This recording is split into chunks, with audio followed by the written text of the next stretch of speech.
नमस्कार किसान साथियों, स्वागत है आप सभी का एक बार फिर से आपके अपने यूट्यूब चैनल मालवा की खेती पर।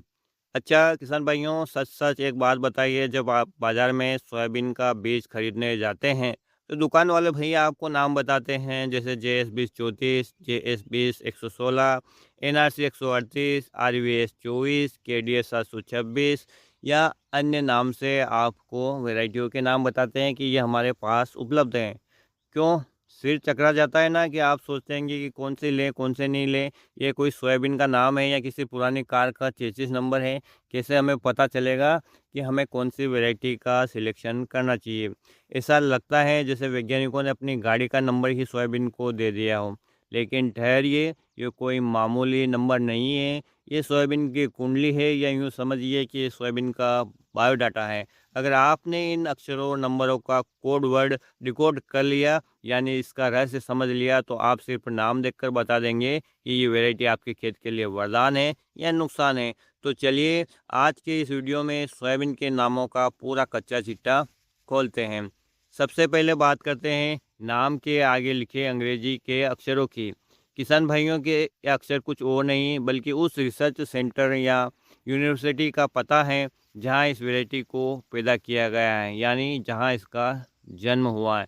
चलिए जानते हैं कुछ मशहूर संस्थानों का कोडवर्ड और उनका अर्थ अपनी आसान भाषा में। सबसे पहले बात कर लेते हैं किसान साथियों, भारत के अधिकतर क्षेत्रों में, या यूँ कह सकते हैं कि लगभग 90% क्षेत्रों में जहाँ पर भी सोयाबीन की खेती होती है, वहाँ पर यहाँ की वैरायटियों का राज होता है, और वो है जेएस। जेएस का पूरा मतलब होता है किसान साथियों जवाहर सोयाबीन, और जैसा नाम से ही पता चल रहा है कि जवाहर सोयाबीन यानी जवाहरलाल नेहरू कृषि विश्वविद्यालय जबलपुर से इसे तैयार किया जाता है। और काफ़ी प्रचलित वैरायटी है इसकी, आपने किसान साथियों पुराने समय में भी देखी होगी, जैसे जेएस 335, जेएस 7105। इसी प्रकार से आज के समय में भी यदि आप वैरायटियाँ देख पा रहे हैं नई से नई, तो जेएस 2433, 2303। यानी किसान साथियों शुरुआत से लेकर अभी तक के समय तक इस संस्थान ने काफ़ी सारी वैरायटियाँ किसान भाइयों को दी हैं, और ये सफलता किसान साथियों हमारे पास जो हाथ लगी हैं नई नई वैरायटियों की, ये देन है हमारे जबलपुर कृषि संस्थान के महान वैज्ञानिकों की।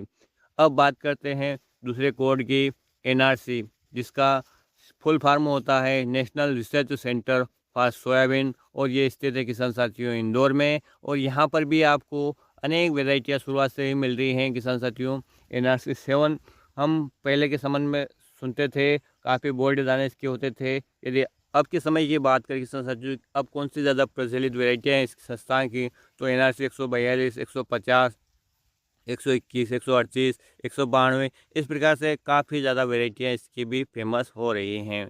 इसी प्रकार से किसान साथियों हम अन्य कोड की बात करें तो आरवीएस और आरवीएसएम आपको दो मिलते-जुलते नाम मिल जाते हैं, तो कई बार आप चकरा जाते हैं कि वास्तव में ये संस्था कौन-सी है और एक के आगे एम क्यों लिखा है। तो किसान साथियों इसका फॉर्मुलेशन होता है राजमाता विजयराजे सिंधिया, जो कि किसान साथियों कृषि विश्वविद्यालय के नाम से ग्वालियर में स्थित है। और इसकी एक जो शाखा है या ब्रांच है किसान साथियों, इसकी जो एक संस्था है वो मुरैना में भी है, इसीलिए वहाँ पर एम लिखा है। यानी यदि किसी बीज के आगे आरवीएस लिखा है तो किसान साथियों वो ग्वालियर में तैयार हुआ है, और किसी के आगे यदि आरवीएस के आगे एम लिखा है तो वो मुरैना में तैयार हुआ है, जैसे कि आप आरवीएसएम 1135 से इसे आसानी से समझ सकते हैं। इसी प्रकार से जो केडीएस सोयाबीन के बारे में भी आपने सुना होगा किसान साथियों, जो कि महाराष्ट्र में इसका संस्थान है, और इसको फुल फॉर्म की इसकी बात करें तो कस्बे डिग्रस सोयाबीन कहा जाता है। महाराष्ट्र के सांगली और राहुरी से जो सुपरहिट बीज निकले हैं किसान साथियों, जिन्हें आप केडीएस या फुले संगम के नाम से भी जानते हैं। तो अगली बार आप जब जेएस देखें या आप किसान साथियों केडीएस देखें, तो आप अच्छी तरह से समझ जाएंगे कि ये जबलपुर की पैदाइश है, यहाँ महाराष्ट्र की धरती से ये बीज निकल कर आया है। अब आते हैं किसान साथियों असली सस्पेंस पर, जहाँ पर आपको कुछ नंबर मिलते हैं। अक्षरों के पीछे ये नंबर लिखे रहते हैं। कई बार ये नंबर काफ़ी ज़्यादा बड़े लिखे होते हैं, जिसका कई किसान भाई सीधा साधा अर्थ लगा लेते हैं कि जितने ज़्यादा बड़े नंबर है उतनी ज़्यादा पैदावार। तो किसान साथियों, ये धारणा गलत है, ऐसा बिल्कुल भी नहीं है।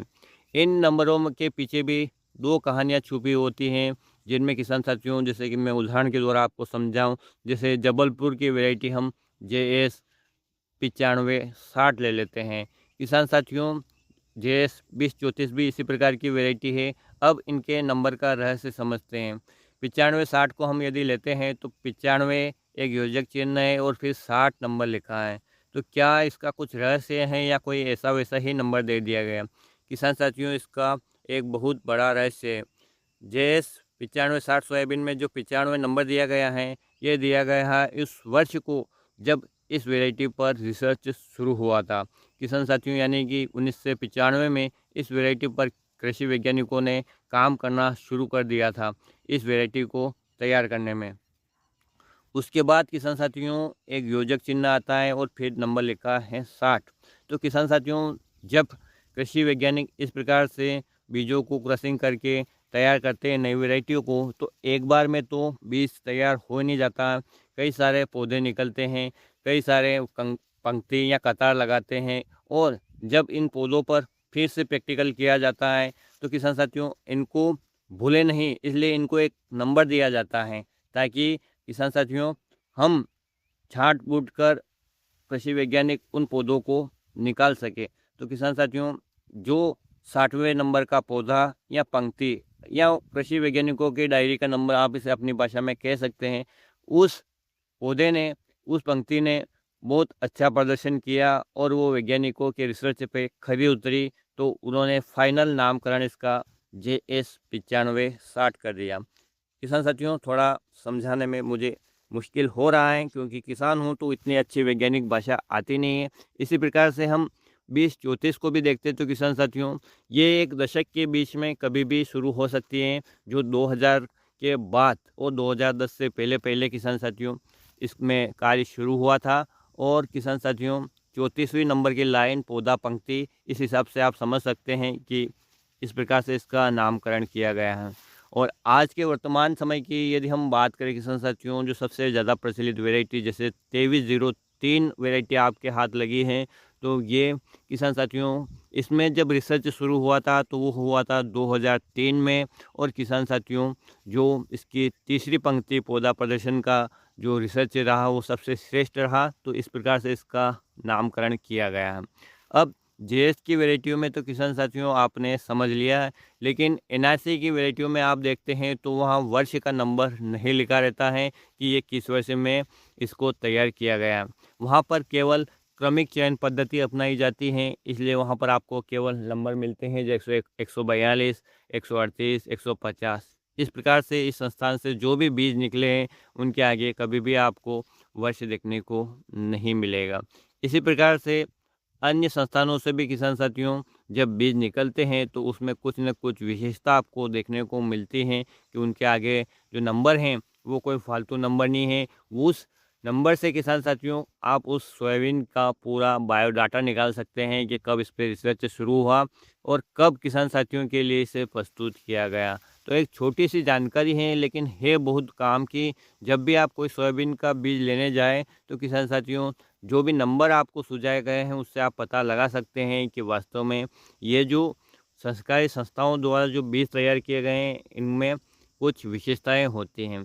लेकिन किसान साथियों, आजकल मार्केट में कुछ चालाक लोग क्या करते हैं, पुरानी वैरायटी का नंबर थोड़ा बदल कर या किसी प्राइवेट कंपनी के नाम के आगे भारी भरकम नंबर जैसे 9999, 7007 ऐसा लगाकर बेच देते हैं ताकि किसान भाई को लगे कि कोई नई जादुई किस्म है, और किसान साथियों वो ठगी के शिकार हो जाते हैं। लेकिन जब आप समझदार हैं, जब भी बीज ले रहे हैं तो आप ये ज़रूर देखें कि वो सरकारी तौर पर प्रमाणित होना चाहिए, अन्यथा किसान साथियों आगे चलकर आपको नुकसान भी हो सकता है। जो भी बीज आप यदि किसान साथियों पैकिंग खरीद रहे हैं या खुला खरीद रहे हैं तो उसके बारे में पूरे डिटेल से जानें ताकि आपके साथ कभी ठगी ना हो। उम्मीद करता हूँ कि किसान के द्वारा दी गई एक छोटी सी जानकारी आपको अपना बीज सिलेक्शन करने में, बीज को पहचानने में या अपनी फसल को जानने में आपको सहायता मिली होगी। यदि वीडियो आपको पसंद आया है तो प्लीज़ वीडियो को लाइक कर सकते हैं, चैनल को सब्सक्राइब कर सकते हैं। आगे हम सोयाबीन के बारे में और भी बहुत चीज़ें जानने वाले हैं, शुरू से लेकर आखिरी तक, तो आप चैनल पे ज़रूर बने रहिएगा। किसी भी प्रकार का कोई सवाल है तो किसान साथियों बेझिझक कमेंट में आप पूछिएगा, जितना मुझे पता है उतना मैं आपको जवाब देने की कोशिश करूँगा। फिर मिलते हैं नए वीडियो में नई जानकारी के साथ। ख्याल रखिएगा आप अपना, अपने परिवार और अपने पशुधन का। फिर मिलते हैं, तब तक के लिए जय हिंद, जय जवान, जय किसान।